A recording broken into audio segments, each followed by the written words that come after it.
बिहार के पटना जिले में सरपंच के चुनाव के दिन चल रहे थे। सभी गली मोहल्ले में सरपंच के चुनाव का प्रचार हो रहा था।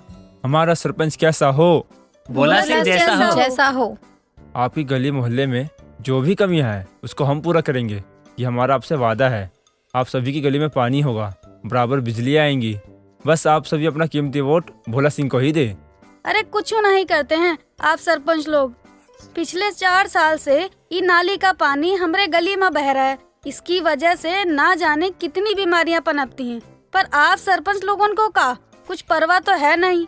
काहे कि तुम सबको अपने एसी वाले कमरा में आराम से सोना होता है। जिसको दिक्कत झेलनी पड़त है उनको पता होगा ना। आप सभी की नाराजगी बिल्कुल ही जायज है, लेकिन आप एक बार और विश्वास करके देखिए और भोला सिंह को ही वोट दीजिए। अरे हमारा वोट है, हम देखेंगे कि किसको देना है किसको नहीं। बस हम यही चाहते हैं कि आप सभी का प्यार और सत्कार हमें ऐसे ही मिलता रहे। भोला सिंह के आदमी वहाँ से चले जाते हैं तो वहीं गांव में सभी लोग आपस में बात करने लगते हैं। देखते ही देखते 2 दिन बीत जाते हैं और गांव वालों को पता चलता है कि इस बार कोई नई पार्टी सरपंच के चुनाव में हिस्सा ले रही है। ये हम का सुन रहे हैं, इस बार सरपंच के चुनाव में कोनो नया पार्टी हिस्सा ले रहा है। हम भी सुने हैं काकी कि कोनो नया पार्टी आया है।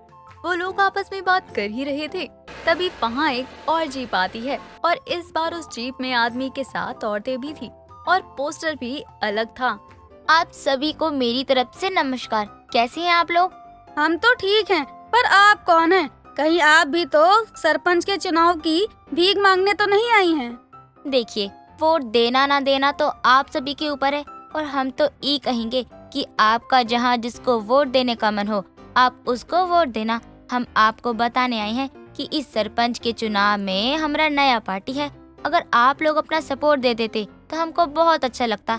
काहे कि हमारा परिवार भी एक समय पर गरीब और एक गंदगी झेला है, पर कुछ समय बाद हमारे बाबा ने सरपंच के चुनाव में हिस्सा लेने का सोचा। हम आप लोग के जैसे ही हैं। देखो बिटिया, हम तुमको वोट तो दे देंगे, पर हम कैसे विश्वास करें कि तुम हमारे घर के आगे पानी इकट्ठा नहीं होने दोगी। काकी बिल्कुल ठीक कह रही है बहन जी। आखिर हम लोग आपका विश्वास कैसे करें? अगर आप लोगों को लग रहा है कि हम फ्रॉड हैं, तो हम कल से ही ई मोहल्ले का काम शुरू करवा देंगे। अगर तुम काम करवाई और हम तुमको वोट ना ही दिए तो तुम क्या करोगी?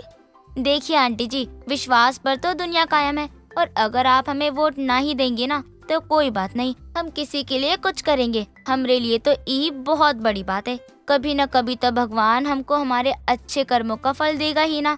अच्छा, हम चलते हैं, धन्यवाद। गीता वहाँ से चली जाती है तो वहीं गांव के लोगों को गीता काफी भाती। गीता भी अगले दिन से ही गांव की सड़कों पर काम शुरू करवा देती है। साथ ही वो नालियाँ भी बनवाने लगती है। ये देखकर सभी गांव वाले खुश हो जाते हैं और उनके मन में अब खाली गीता और गीता ही समा गई थी। समय गुजरता है और समय के साथ नाली और सड़कें भी बन चुकी थी। चुनाव का समय भी आ रहा था। अगले 2 दिन बाद चुनाव था। हर जगह चुनाव की तैयारियां चल रही थी। देखते ही देखते 2 दिन भी बीत जाते हैं और चुनाव शुरू हो जाते हैं। गांव के सभी लोग गीता के बाबा को ही वोट देते हैं, जिस कारण गीता के बाबा सरपंच के चुनाव को जीत जाते हैं।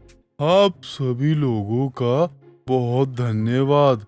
मैं इस चुनाव में नया भागीदार था, लेकिन आप लोगों ने मुझे जिताकर मुझ पे बहुत मेहरबानी की है।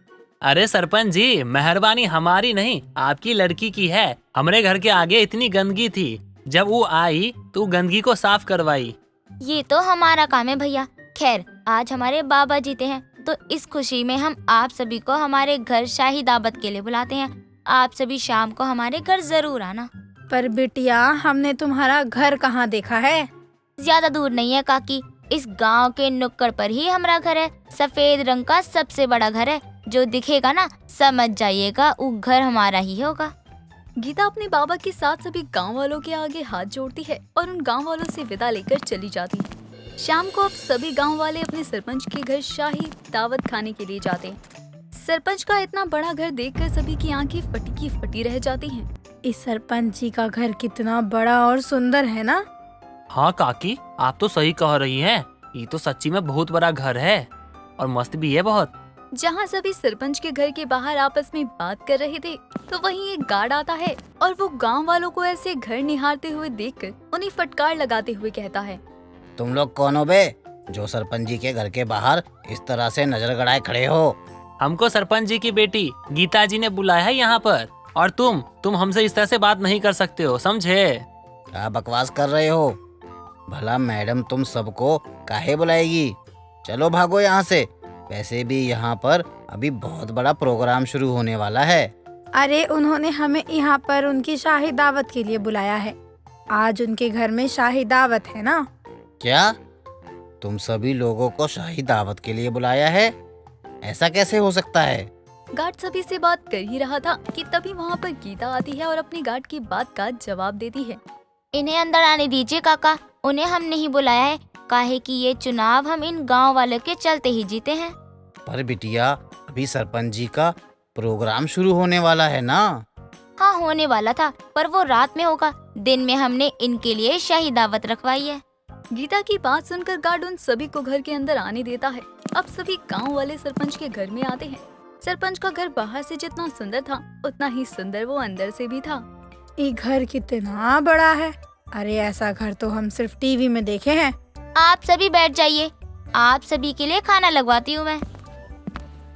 काकी हम बैठे कहाँ पर? मतलब यहाँ तो फर्श भी उतना साफ है कि हम लोग यहाँ पर बिस्तर लगा के सो भी सकते हैं। अरे सोना बाद में, और ई सोचो कि हम यहाँ बैठे कहाँ। अरे सोचना का है, फर्श इतनी साफ है, बैठ जाओ यहीं पर। सभी आपसी सहमति से अब फर्श पर वहीं बैठ जाते हैं। थोड़ी ही देर में गीता आती है और उन्हें फर्श पर बैठा देखकर उन सभी से कहती है, अरे अरे आप लोग इस तरह फर्श पर क्यों बैठे हो? मैंने आप लोगों को बैठने के लिए कहा था, पर ये नहीं कहा था कि यहाँ नीचे बैठ जाओ। अरे बिटिया, हमको पता ही नहीं था कि हम बैठे कहाँ। कोई बात नहीं, आप लोग हमारे साथ आइए। सभी लोग बैठकर अब खाने का इंतजार कर रहे थे। तभी वहाँ के सारे नौकर अपने हाथों में खाने के बर्तन लेकर आते हैं और एक एक करके सभी को खाना परोसते हैं।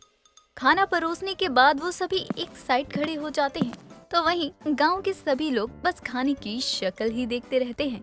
बहन, इसको खाया कैसे जाता है? हमको क्या मालूम, हम तो ये शाही खाना पहली बार देख रहे हैं। हमका तो ये खाना खावत भी नहीं आवत। सभी गांव वाले आपस में खुसफुसा रहे होते हैं और उन्हें इस तरह बात करता हुआ देखकर गीता समझ जाती है कि उन्हें ये शाही दावत खाना नहीं आ रहा है। आप सभी मेरी तरफ देखिए, मैं आपको खाना खाना सिखाती हूँ।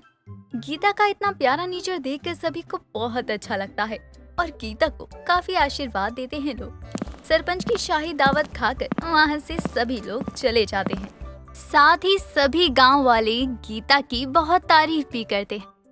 गांव में नया सरपंच आने से सारी सुविधाएं आने लगती हैं और गांव खुशी खुशी रहने लगता है।